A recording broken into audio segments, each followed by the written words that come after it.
ಅವ್ರ ಮನೆ ಮುಂದೆ ವಾಮಾಚಾರಗಳನ್ನ ಮಾಡ್ಬಿಟ್ಟಿದ್ದಾರೆ. ಟೂ ವೀಲರ್ ಬೈಕ್ ಒಂದು ಆಕ್ಸಿಡೆಂಟ್ ಆಗಿತ್ತು. ಅವ್ರ ಮನೆ ಮುಂದೆ, ಅವ್ರ ಹೊಲದಲ್ಲಿ ಎಲ್ಲಾ ಕಡೆ ಮಾಡಿದ್ದಾರೆ. ಆ ಗಾಡಿಗೂ ಸಹಿತ ಗೊಂಬೆ ಕಟ್ಟಿದ್ರು, ಅದು ನಮ್ಮ ರಿಲೇಟಿವ್ ಕಟ್ಟಿದ್ರು. ಅವೆಲ್ಲವನ್ನು ತಂದು ನಮ್ಮ ಮುಂದೆ ಇಡ್ತಾನೆ. ಈ ಸಾಮಾಜಿಕ ಜಾಲತಾಣ ಬಂದ್ಮೇಲೆ ಒಳಗಡೆ ಹುದುಗಿ ಭೂಗತ ವ್ಯಕ್ತಿಗಳಾಗಿ ವಾಮಾಚಾರ ಮಾಟ ಮಂತ್ರ ಮಾಡ್ತಿದ್ದಂತಹ ಎಲ್ಲ ವ್ಯಕ್ತಿಗಳು ಮಂಗಳವಾರ ನೀವು ಕೇವಲ ಒಂದು ಬಿಳಿಯ ಪೇಪರ್ ಅನ್ನ ತಗೊಳ್ಳಿ, ಎಕ್ಕದ ಹಾಲಿನಿಂದ ನಿಮ್ಮ ಶತ್ರುವನ ಹೆಸರನ್ನ ಬರೆಯಿರಿ.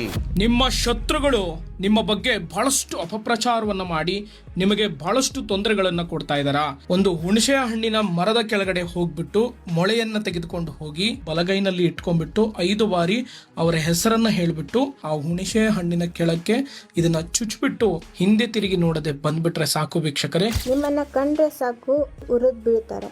ಅಂತ ವ್ಯಕ್ತಿನ ನೀವು ನಾಶ ಮಾಡ್ಬೇಕಂತ ಇದ್ರೆ ಈ ನಿಂಬೆಹಣ್ಣು ಮತ್ತೆ ಮೆಣಸಿನಕಾಯಿನ ನೀವು ಒಲೆ ಮೇಲೆ ಸುಟ್ಟು ಬಿಡಿ. ಯಾರಾದ್ರೂ ಶತ್ರು ನಿಮ್ಗೆ ತೊಂದರೆ ಕೊಡ್ತಾ ಇದ್ರೆ ತಂತ್ರ ಮಾಡಿ ಒಂದು ಸೂಜಿ ಮತ್ತೆ 3 ದತ್ತೂರಿ ಕಾಯನ್ನ ತಗೋಬೇಕು ವೀಕ್ಷಕರೇ. ಶತ್ರುವಿಂದ ತುಂಬಾ ಕಾಟ ಆಗ್ತಿದ್ಯಾ? ನಿಮ್ಮ ಎಡಗೈ ಮೇಲ್ಭಾಗದಲ್ಲಿ ಒಂದು ಚೂರು ಕಲ್ಲುಪ್ಪು ಮತ್ತೆ ಒಂದು ಚೂರು ಅರ್ಶನವನ್ನ ತಗೊಳ್ಳಿ. ನಿಮ್ಮ ಶತ್ರು ನಿಮ್ಗೆ ತುಂಬಾ ತೊಂದರೆ ಕೊಡ್ತಾ ಇದ್ರೆ ಒಂದು ಕಾಜಿನ ಬಾಟಲಿಯನ್ನ ತಗೋರಿ. ರಾತ್ರಿ ಮಲಗುವ ಮುನ್ನ ಸ್ವಲ್ಪ ಉಪ್ಪು, 1 ಮೆಣಸಿನಕಾಯನ್ನ ಅದರಲ್ಲಿ ಹಾಕಿ ಇಡಿ. ಈ ವ್ಯಕ್ತಿಯಿಂದ ನನಗೆ ತುಂಬಾ ತೊಂದರೆ ಸಿಗ್ತಾ ಇದೆ, ಅಮಾವಾಸ್ಯೆಯ ದಿನ ಈ ರೀತಿ ಮಾಡಿ. ಅಲ್ಲ, ಇವ್ರಿಗೆಲ್ಲ 2 ಅಕ್ಷರ ಬರಲ್ಲ, ಒಂದು ಮಂತ್ರ ತಂತ್ರ ಗೊತ್ತಿಲ್ಲ, ಆದ್ರೂ ವಶೀಕರಣ ನಡೆಯುತ್ತೆ, ಮನಸ್ಸಿನಲ್ಲಿ ಅನ್ಕೊಂಡಿರೋದ್ ನಡೆಯುತ್ತೆ, ದುಡ್ಡು ಬಂದು ಬೀಳುತ್ತೆ ಅಂತಾರಲ್ರಿ. ನೀವು ಅನ್ಕೊಂಡಿದ್ ದುಡ್ಡೆಲ್ಲ ಬರುತ್ತೆ ನಂಗಿದ್ರೆ ನೀವೇ ದುಡ್ಡು ತಗೊಂಡ್ಬಿಟ್ರಪ್ಪ. ಯಾಕೆ ಜನಗಳನ್ನ ಮೋಸ ಮಾಡ್ತಾ ಇದ್ದಾರೆ? ದಯವಿಟ್ಟು ಈ ಅಗಲ್ ದರೋಡೆನ ನಿಲ್ಲಿಸಿ. ಯಾಕೆ ಮಾತು ಹೇಳೋದು ಅಂದ್ರೆ, ಬೆಳಗಾವಿಯ ಒಬ್ಬ ಅಂಗವಿಕಲರಿ, ಅವನು ಅಂಗವಿಕಲ ಅಂತ ಹೇಳಕ್ ಬರಲ್ಲ, ಅನಿರೀಕ್ಷಿತವಾಗಿ ಅವನಿಗೆ ತೊಂದರೆಗಳಾಗ್ತವೆ. ವಿದ್ಯಾವಂತ ಅವ, ಆದ್ರೆ ಆ ತೊಂದರೆಗಳಾದಾಗ ಕಾಕತಾಳೀಯನೋ ಅವನಿಗೇನಾರ ತೊಂದರೆ ಕೊಡಬೇಕು ಅಂತನೋ ಅಥವಾ ಭಯ ಹುಟ್ಟಿಸಾಕ್ಬೇಕು ಅಂತನೋ ಅವ್ರ ಮನೆ ಮುಂದೆ ವಾಮಾಚಾರಗಳನ್ನ ಮಾಡ್ಬಿಟ್ಟಿದ್ದಾರೆ. ಅವ್ರ ಮನೆ ಮುಂದೆ, ಅವ್ರ ಹೊಲದಲ್ಲಿ ಎಲ್ಲ ಕಡೆ ಮಾಡಿದ್ದಾರೆ. ಅವೆಲ್ಲವನ್ನು ತಂದು ನಮ್ಮ ಮುಂದೆ ಇಡ್ತಾನೆ. ನೋಡಿ ಅವೆಲ್ಲ ಹೇಗಿದೆ. ಇವನ್ ನೋಡಿದಾಗ ಎಂಥ ಧೈರ್ಯವಂತರು ಕೂಡ ಕುಬ್ಜರಾಗ್ಬೇಕು ಹಂಗ್ ಮಾಡ್ಬಿಟ್ಟಿದ್ದಾರೆ. ಇದನ್ನ ನೋಡಿದಂತ ವ್ಯಕ್ತಿ ನಿಜವಾಗ್ಲೂ ವಾಮಾಚಾರ ಮಾಡ್ಬಿಟ್ಟಿದ್ದಾರೆ ಅಂತ ಹೇಳಿ ಸ್ವಲ್ಪ ನೋವಿದ್ರೆ ಅತಿ ಹೆಚ್ಚು ನೋವು ಮಾಡ್ಕೊಂಡಿದ್ದಾನೆ. ಎಲ್ಲ ಕಡೆ ವಾಮಾಚಾರಿಗಳನ್ನ ಭೇಟಿ ಮಾಡಿದ್ರೆ ಅವ್ರು 1ಕ್ಕೆ 2, 2ಕ್ಕೆ 4, 8, 16 ಹಿಂಗೇಳಿ ಅವನ ಮಾನಸಿಕವಾಗಿ ಕುಬ್ಜನನ್ನಾಗಿ ಮಾಡ್ಬಿಟ್ಟಿದ್ದಾರೆ. ಅವನು ಹೇಗೆ ಮಾಡಿದ್ದಾರೆ ಅಂದ್ರೆ, ವಾಮಾಚಾರ ಇಲ್ಲ ಅಂದ್ರೆ ವಾಮಾಚಾರ ಇದೆ ಅಂತ ಅವನೇ ನಂಬಬೇಕು. ಅಷ್ಟು ವಾದ ಮಾಡ್ತಿದ್ದ ನಿಜವಾಗ್ಲೂ ವಾಮಾಚಾರ ಇದೆ ಅಂತ ಹೇಳಿ ನಂಬಿ ಎಲ್ಲ ಕಡೆ ಮೋಸವಾಗಿ ಕೊನೆಗೆ ನನ್ನ ಹತ್ರ ಬರ್ತಾನೆ. ಯೂಟ್ಯೂಬ್ ನೋಡ್ಕೊಂಡು ಹುಲಿಕಲ್ ಸರ್ ಅವ್ರ ಆಫೀಸಿಗೆ ಬಂದಿದ್ದು. ನಾನು ಎಜುಕೇಟೆಡ್, ನಂದು ಶಾಲೆ ಆಗಿದ್ರೆ ಒಂದು ಪಿ ಯು ಸಿ ಮುಗಿದೈತಿ ನನ್ನ ಶಾಲೆ. ಅಷ್ಟಾದ್ರೂ ನಾನು ಈ ವಾಮಾಚಾರ ಅನ್ನೋದು ನಂಬಿಲ್ಲಾಗಿದ್ದೆ. ಆದ್ರೂ ಆಪರೇಷನ್ ಆಗಿ ಒಂದು 2 ತಿಂಗಳು ಆದ ನಂತರ ನಮ್ಮ ಮನೆಯ ಮುಂದೆ ಕಾಳು ಇಡುವ ಗಡಚಿಗೆ 3 ಗೊಂಬೆಗಳನ್ನು ಕಟ್ಟಿದ್ದರು. ಅದರಲ್ಲಿ ಒಂದು ಗೊಂಬೆಗೆ ಎಡಕ್ಕಿನ ಸೈಡು ತೊಡೆಗೆ 2 ಟಾಚನೆ ಅಂತರದ ಪಿನ್ ಹಚ್ಚಿದ್ರು. ಅದನ್ನ ನೋಡಿದೆ. ಆವಾಗ ನಂಗೆ ನಂಬಿಕೆ ಗೊತ್ತಿಲ್ಲ, ನಾನು ನಂಬಿಲಾಗಿದ್ದೆ. ಅಲ್ಲಿವರೆಗೆ ನಾ ಯಾರ ಮ್ಯಾಗೂ ಇದನ್ನ ಅಪವಾದ ಹೊರಿಸಿಲ್ಲಾಗಿದ್ದೆ. ಆದ್ರೂ ಅದನ್ನ ಟಾಚನೆ ನೋಡಿದ ತಕ್ಷಣ ಸೇಮ್ ಟು ಸೇಮ್ ನನ್ನ ಎಡಕಿನ ಕಾಲಿಗೆ ಅದೇ ತರನ ಬಿದ್ದ ನಂತರ ಕಾಲು ಮುರಿದಿದ್ದು. ಅದಷ್ಟೇ ಅಲ್ಲ, ಮತ್ತು ನಮ್ಮ ಮನೇಲಿ ಇರುವ ಒಂದು ಆಡ್ಮರಿ ಸಹಿತ ನಂದು ಯಾವ ಎಡಕಿನ ಸೈಡ್ ಕಾಲು ಎಳ್ದಿತ್ತಲ್ಲ ಅದೇ ಸೇಮ್ ಟು ಸೇಮ್ ಕಾಲು ಎಳ್ತಾ ಇದ್ದು.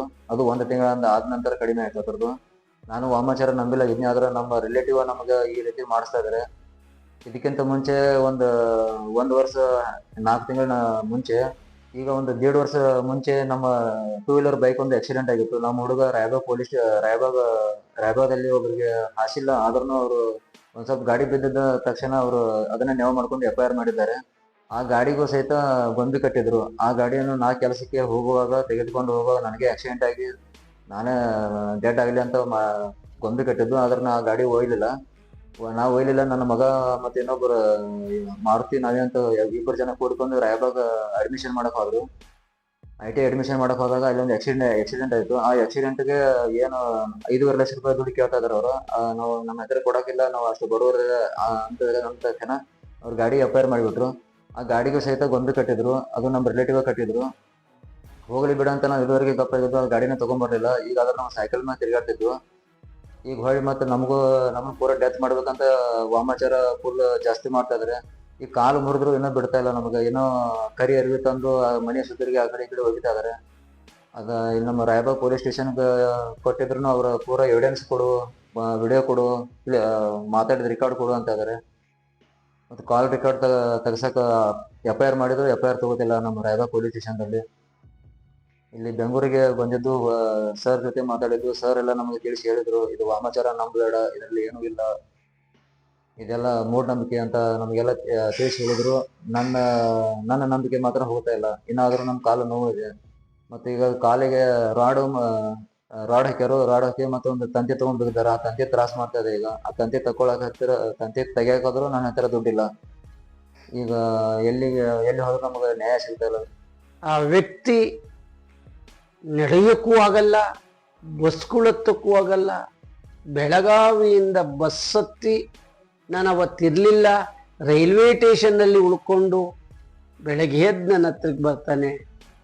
ಬಂದಾಗ ಅವನು ಹಿಸ್ಟ್ರಿ ಕೇಳಿಬಿಟ್ರೆ, ಒಂದು ದಿವಸ ಎಲ್ಲ ಕೂತ್ಕೊಂಡು ಹಿಸ್ಟ್ರಿ ಕೇಳಿಬಿಟ್ರೆ ಭಯಂಕರ ಆಗುತ್ತೆ. ಇನ್ನೆಂಥ ಹಗಲ್ದ ರೋಡೆ ಜನ ಇದ್ದಾರೆ. ವಶೀಕರಣ ಮಾಡ್ತೀನಿ, ಮಾಟಮಂತ್ರ ಮಾಡ್ತೀನಿ, ಅದು ನಡೆಯುತ್ತೆ, ಇದು ನಡೆಯುತ್ತೆ, ನನ್ನಲ್ಲೇ ಮೊದಲು, ನನ್ನ ದೇವಸ್ಥಾನದಲ್ಲಿ ಮೊದಲು, ನಾನು ಚೆನ್ನಾಗಿ ಮಾಡ್ತೀನಿ. ಅದೇ ಸೀಲಿದೆ, 2 ಅಕ್ಷರ ಗೊತ್ತಿಲ್ಲ ಇವರಿಗೆ.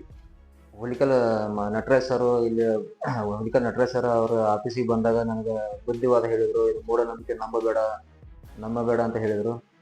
ಆದರೂ ನನ್ನ ತಲೆಯಿಂದ ಅದು ಹೋಗ್ತಾ ಇಲ್ಲ. ಆದರೆ ನಮ್ಮ ರಿಲೇಟಿವ್ ಅದನ್ನ ನಾವು ಮಾಡಿದ್ದೀವಿ ಅಂತ ಯಾರು ಒಪ್ಕೊಳ್ತಾ ಇಲ್ಲ. ಲಾಸ್ಟ್ ನಮಗೆಲ್ಲ ಬುದ್ಧಿವಾದ ಹೇಳಿದ್ರು ಸರ್. ಇದೊಂದು ಹೊಸ ವಾಕರ್ ಸ್ಟಿಕ್ ಕೊಟ್ಟರು, ಮೆಡಿಸನ್ ಕೊಟ್ಟರು, ಮೆಡಿಸನ್ ಒಂದು ಸ್ವಲ್ಪ ಕೊಟ್ಟರು. ಮತ್ತು ಅವರ ಫ್ರೆಂಡ್ ಸತೀಶ್ ಅಂತ ಒಬ್ರು ಇದ್ದಾರೆ. ಅವ್ರ ಹತ್ತಿರ ಹೋಗಪ್ಪ, ಅವರು ನಿಮ್ಗೆ ಎಲ್ಲ ಡಿಟೇಲ್ ಇದ್ರ ಬಗ್ಗೆ ಇನ್ನೂ ಬುದ್ಧಿವಾದ ಹೇಳ್ತಾರೆ. ಮತ್ತು ಇಲ್ಲಿ ಬೆಂಗಳೂರಿಗೆ ಬಂದ ಯಾರೋ ಒಬ್ಬರು ಅಮಾಯಕರು ಇಲ್ಲಿ ಬಂದಿದ್ರು, ಬಡವರು ಬಂದಿದ್ರು. ಸರ್ ಅಂತೂ ಹಂಗೆ ವಾಪಸ್ ಕಳ್ಸಲ್ಲ. ಅವ್ರು ಏನಾದರೂ ಅವ್ರ ಕಡೆಯಿಂದ ಹೆಲ್ಪ್ ಆಗೋಷ್ಟು ಅವರು ಉಪಕಾರ ಮಾಡಿ ಕಳಿಸ್ತಾರೆ. ನಾನು ಯಾರು ಅಂತ ಅವ್ರಿಗೆ ಗೊತ್ತಿಲ್ಲ. ಆದ್ರೆ ನಾನು ಅವ್ರು ಎಲ್ಲಿಂದ ಬೆಳಗಾವಿಯಿಂದ ಇಲ್ಲಿ ಬಂದಿದ್ದು, ಅವ್ರು ಹುಡುಕಾಡ್ಕೊಂಡು ಬಂದಿದ್ದು, ಬಳ್ಳಾಪುರಕ್ಕೆ ಅವ್ರ ಆಫೀಸ್ಗೆ ಬಂದಿದ್ದರಿಂದ ನಮಗೆ ಈ ಹೊಸ ವಾಕರ್ ಸ್ಟಿಕ್ ಅನ್ನು ಕೊಟ್ಟಿದ್ದು. ಇದು ನನ್ನ ಓಲ್ಡ್ ವಾಕರ್ ಸ್ಟಿಕ್. ಇದು ಬಹಳ ಹಳೆ ಓಲ್ಡ್ ಆಗಿದ್ದು, ವೆಲ್ಡಿಂಗ್ ಎಲ್ಲ ಹೊಡೆದಿದ್ದು, ಇದನ್ನ ನಡೆಯಕ್ಕೆ ಆಗ್ತಿಲ್ಲ. ಅದಕ್ಕಾಗಿ ಸರ್ ಇದನ್ನ ಹೊಸ ವಾಕರ್ ನಮಗೆ ಕೊಟ್ಟಿದ್ದು ಸರ್. ಕೇಳಿದ ಮೇಲೆ ನನಗೆ ಒಂದಿಷ್ಟು ಮನಸ್ಸು ಕರಗಿ, ಆ ಹುಡುಗ ದುಡ್ಡಿಲ್ಲ, ನಡೆಯೋಕ್ಕಾಗಲ್ಲ, ಆ ಊರಿಗೊಂದು ವಾಕರ್ ತಂದಿದ್ದ. ಅದು ಕಿತ್ತೋಗಿರೋ ವಾಕರ್ ತೆಗೆದು ಎಷ್ಟೇ ಬಾಯಿಲಿ ಅಂತ ಹೇಳಿ ನಮ್ಮ ಲಯನ್ಸ್ ಗವರ್ನರ್ ರಾಜ್ಯಪಾಲರು ರಾಜು ಚಂದ್ರಶೇಖರ್ ಅವತ್ತು ಬಂದಿದ್ರು. ನಾವು ಅವ್ರಿಗೆ ಸೇರಿ ಒಂದು ಊರುಗೋಲು ಕೊಟ್ಟು ಕಣ್ರಿ, ಒಂದಿಷ್ಟು ಮಾತ್ರೆ ಕೊಟ್ಟೆ. ಡಾಕ್ಟ್ರಿಗೆ ಕೇಳಿಬಿಟ್ಟು ಸಮಾಧಾನ ಇರು ಅಂತ ಹೇಳಿದೆ. ಭಯವನ್ನು ಬೀಳೋರಿರೋವರೆಗೂ ಭಯ ಬೀಳ್ಸೋದಿರ್ತಾರೆ. ನಮ್ಮ ದೇಶದ ನಿಜವಾದ ಭಯೋತ್ಪಾದಕರು ಅಂದರೆ ಈ ವಾಮಾಚಾರಿಗಳು. ಬೀದಿಗೆ ಕೇರಿಗಳ ದೇವರುಗಳನ್ನ ಇಟ್ಕೊಂಡು ವಶೀಕರಣ ಮಾಡ್ತೀನಿ, ವಾಮಾಚಾರ ಮಾಡ್ತೀನಿ, ಮಾಟಮಂತ್ರ ನಡೆಯುತ್ತೆ, ಎಲ್ಲ ನಡೆಯುತ್ತೆ ಅಂತ ಹೇಳ್ತಾರಲ್ಲ, ಇವ್ರನ್ನ ಸದೆ ಬಡಿಬೇಕು. ಇವ್ರನ್ನ ಸದೆ ಬಡಿಲಿಲ್ಲ ಅಂದರೆ ನಮ್ಮ ಸಂಸ್ಕೃತಿ ಬೀದಿಗೆ ಬಂದು ಬೀಳುತ್ತೆ, ನಮ್ಮ ಧರ್ಮ ಬೀದಿಗೆ ಬಂದು ಬೀಳುತ್ತೆ. ಆ ರೀತಿ ಆಗ್ತಾ ಇದೆ. ನಿಮ್ಮ ಸುತ್ತಮುತ್ತ ಈ ರೀತಿ ದೇವರ ಹೆಸರಿನಲ್ಲಿ ದೇವರ ಮೈ ಮೇಲೆ ಬರೋರು, ವಾಮಾಚಾರ ನಡೆಯುತ್ತೆ ಅಂತ ಮೋಸ ಮಾಡಿದ ವ್ಯಕ್ತಿಗಳಿದ್ರೆ ಖಂಡಿತ ನನ್ನ ಹತ್ರ ಬನ್ನಿ. ನೇರವಾಗಿ ಅವ್ರನ್ನ ನಿಮ್ಮ ಮುಂದೆ ನೇರ ಕೂರಿಸ್ತೀನಿ. ನಿಮ್ಮ ದುಡ್ಡು ಮೋಸ ಆಗಿದ್ರೆ ಆ ದುಡ್ಡು ಕೊಡಿಸ್ತೀನಿ. ದಯವಿಟ್ಟು ಇಂಥವ್ರ ಹತ್ರ ಹೋಗಿ ಮೋಸ ಹೋಗಬೇಡಿ. ಈ ಹುಡುಗ ಬದಲಾವಣೆ ಆಗಿ ಮತ್ತೆ ಆ ಹುಡುಗನ್ನ ಬೆಳಗಾವಿ ಕಳಿಸಿದ್ದೀನಿ. ಕಾಲು ಹೋಗಿದೆ, ಖಂಡಿತ ಆಗಲ್ಲ. ರಾಡ್ ಹಾಕಿದ್ದಾರೆ, ಸರ್ ಮಾಡಬೇಕು, ಆ ರಾಡ್ ಬಿಚ್ಚಬೇಕು, ಮತ್ತೆ ಬೇರೆ ಏನೋ ಹಾಕಬೇಕು. ಇದು ವೈದ್ಯಕೀಯ ಕ್ಷೇತ್ರ. ಹಾಗೆ ನಾನು ಮರ್ತಿದ್ದೆ, ನನ್ನ ಮಗನಿಗೂ ಕೂಡ ಒಬ್ಬ ವ್ಯಕ್ತಿ ಕಣ್ಣು ಬರುತ್ತೆ ಅಂತ ಹೇಳಿ 41 ದಿವಸ ಟೈಮ್ ತಗೊಂಡಿದ್ದಾರೆ. ಈಗಾಗಲೇ 10 ದಿವಸ ಮುಗೀತು, ಇನ್ನು 31 ದಿವಸ ನಾನು ಕಾಯ್ತಾ ಇದ್ದೀನಿ. ನನ್ನಂತರೇ ನಂಬಿದ್ದಾರೆ ಅಂತ ಅನ್ನೋದಾದ್ರೆ ಇನ್ನು ಅಮಾಯಕ ಜನ ಎಷ್ಟು ಜನ ನಂಬೋದು. ಅದು ಕೆಲವರು ಹೇಳ್ತಿದ್ರು, ಹುಲಿಕಲ್ ನಟರಾಜ್ ಮೌನಕ್ಕೆ ಶರಣಾಗಿದ್ದಾರೆ, ದೇವರಿಗೆ ಶರಣಾಗಿದ್ದಾರೆ, ಸಮಾಧಾನ ತಗೊಂಡ್ಬಿಟ್ಟಿದ್ದಾರೆ. ಅದೆಲ್ಲದರ ಹಿಂದೆ ಒಂದು ಪ್ರಶ್ನೆ ಇದೆ. Please watch after 41 days. ನಮಸ್ಕಾರ.